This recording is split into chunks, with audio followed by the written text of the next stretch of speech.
किसी भी रिसर्च में वेरिएबल्स का बहुत इंपॉर्टेंट रोल होता है। आज हम वेरिएबल्स के बारे में समझेंगे। स्वागत है आपका इजी थीसिस में, जहां हम प्रयास करते हैं कि रिसर्च के स्तर को और ऊंचा करा जाए। जो परेशानियां एक रिसर्च स्कॉलर फेस करता है, उनको हम YouTube के माध्यम से सॉल्व करने का प्रयास कर रहे हैं। और इसी पहल में आज हम पहुंच गए हैं वेरिएबल्स के बारे में जानने में कि आखिर वेरिएबल्स होते क्या हैं, क्या कारण होते हैं, किस तरीके से हम वेरिएबल्स को डिफाइन कर रहे हैं, कितने प्रकार के वेरिएबल्स होते हैं, ये सारी तमाम चीज़ें। सबसे पहली बात तो एक सामान्य तौर पे अगर वेरिएबल्स के बारे में समझा जाए तो हमने बचपन में मैथ्स में पढ़ा था let x be a variable, या फिर जब हम बात करते थे कि 2 into x, जिसमें x एक वेरिएबल होता था। अब वेरिएबल क्या है अगर इसको समझा जाए तो वेरिएबल हो सकता है किसी की एज, किसी का जेंडर, किसी का वेट, किसी की हाइट, किसी रूम का टेम्परेचर, कहाँ किसी क्लासरूम में स्टूडेंट्स की परफॉर्मेंस।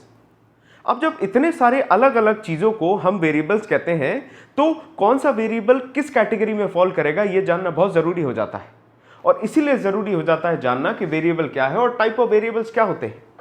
वेरिएबल्स हम मैथ्स में भी यूज़ करते हैं, हम स्टैट्स के एनालिसिस में भी यूज़ कर सकते हैं, और इंडिपेंडेंटली, डिपेंडेंटली या फिर कंट्रोल्ड मैनर में वेरिएबल्स को यूज़ करा जाता है। और अगर मोटे तौर पे देखें तो इनका क्लासिफिकेशन भी इसी बेसिस पे होता है कि वेरिएबल्स जो है वो एक दूसरे से किस तरीके से कनेक्टेड है। बुनियादी तौर पे आप वेरिएबल्स को समझिए एक डब्बे की तरह, जिस डब्बे में आपने कुछ रख दिया है। वो हाइट हो सकती है, वेट हो सकता है, मैथमेटिक्स के एक्स या वाई हो सकते हैं।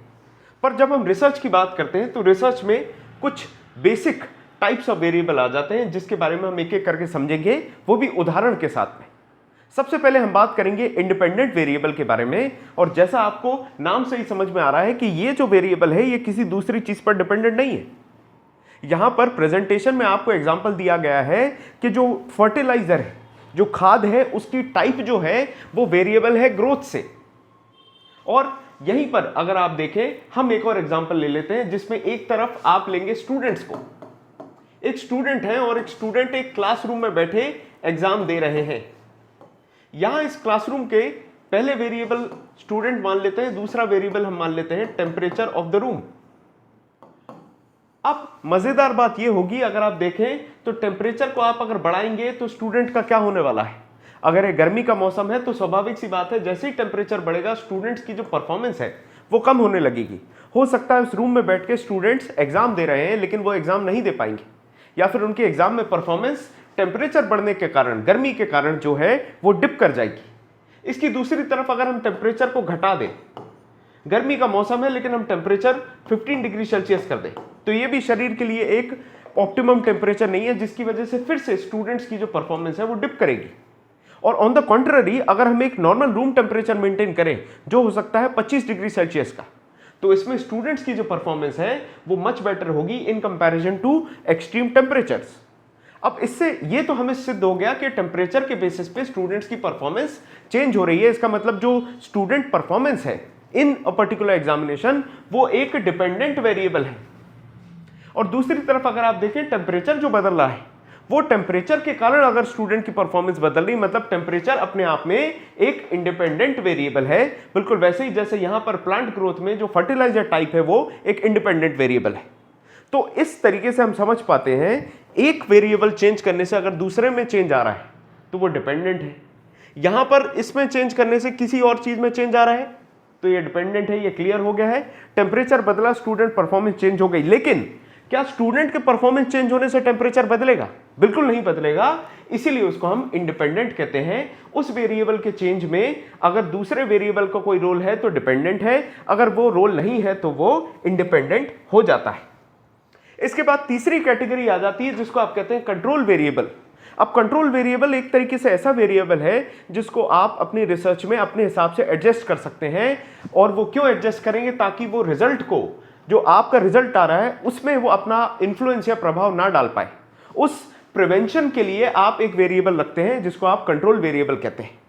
साथ में एक और वेरिएबल है जिसको आप कहते हैं एक्सट्रेनियस वेरिएबल, जिसके अंदर ये कैपेसिटी होती है, ये कर सकता है इन्फ्लुएंस आपके डिपेंडेंट वेरिएबल्स को। पर एक और बात यह है कि एक्सट्रेनियस, अगर हम इस शब्द को तोड़ के देखें तो ध्यान से अगर आप इस शब्द पे गौर फरमाएं तो आपको समझ में आएगा, इसमें एक शब्द जुड़ा है एक्स्ट्रा। एक्स्ट्रा मतलब ये कि ये हमारे स्टडी का फोकस नहीं है, इससे हमें कोई मतलब नहीं है, हमारी स्टडी का फोकस नहीं है, ये एक्स्ट्रा है। और एक्स्ट्रा वेरिएबल जो होता है उसको आप एक्सट्रेनियस वेरिएबल कह देते हैं। अगर आप इस पूरे लेक्चर को समराइज करना चाहें तो हम 4 वेरिएबल्स के बारे में यहां पर पढ़ चुके हैं।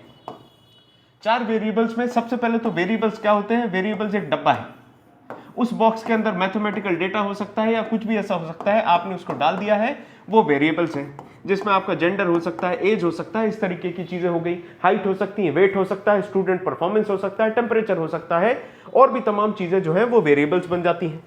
फिर हमने बात की 4 वेरिएबल्स की, जिसमें मेजरली पहला वेरिएबल जो था वो था आपका इंडिपेंडेंट वेरिएबल, जिसमें हमने आपसे बात कर दिया रूम के टेम्परेचर के बारे में। दूसरा वेरिएबल जो था वो था आपका डिपेंडेंट वेरिएबल, जहां पर हमने स्टूडेंट परफॉर्मेंस या फिर प्लांट ग्रोथ का एग्जांपल लिया। तीसरा वेरिएबल जिसके बारे में हमने बात की वो है कंट्रोल्ड वेरिएबल, जो कि हम एक्सपेरिमेंट में यूज तो कर रहे हैं, रिसर्च में यूज तो कर रहे हैं, लेकिन वो हमारी रिसर्च को इन्फ्लुएंस ना करे, इस चीज का ध्यान दिया जा रहा है। और चौथा जो वेरिएबल था जिसमें हमने बात की थी आपसे एक्सट्रेनियस वेरिएबल की या फिर एक्स्ट्रा वेरिएबल, जो हमारे फोकस में नहीं आता स्टडी के, वो हमारी स्टडी के लिए एक एक्स्ट्रा का काम करता है, वो है एक्सट्रेनियस वेरिएबल। तो इस तरीके से हमने चारों वेरिएबल्स को समझ लिया है, वेरिएबल्स क्या होते हैं वो समझ लिया है। अगले लेक्चर में हम ये देखेंगे कि हम वेरिएबल्स के बेसिस पे अपने हाइपोथेसिस को कैसे डिफाइन करते हैं और इसके साथ में ऑब्जेक्टिफाई कैसे करते हैं, परिकल्पना कैसे करते हैं, इन सारी चीजों को। तो ये था हमारा लेक्चर जिसमें हमने वेरिएबल्स को समझा। ऐसे ही और भी कॉन्सेप्ट हम समझेंगे। अगर आपको पर्टिकुलर किसी एक कॉन्सेप्ट में डाउट है तो आप हमें कमेंट सेक्शन में बता सकते हैं, हम उनके ऊपर पे वीडियो बनाने की कोशिश करेंगे जिससे आप और आपसे के साथ में जो भी रिसर्चर्स हैं उनको मदद मिल पाए। इस सेशन में इतना ही। बहुत बहुत धन्यवाद।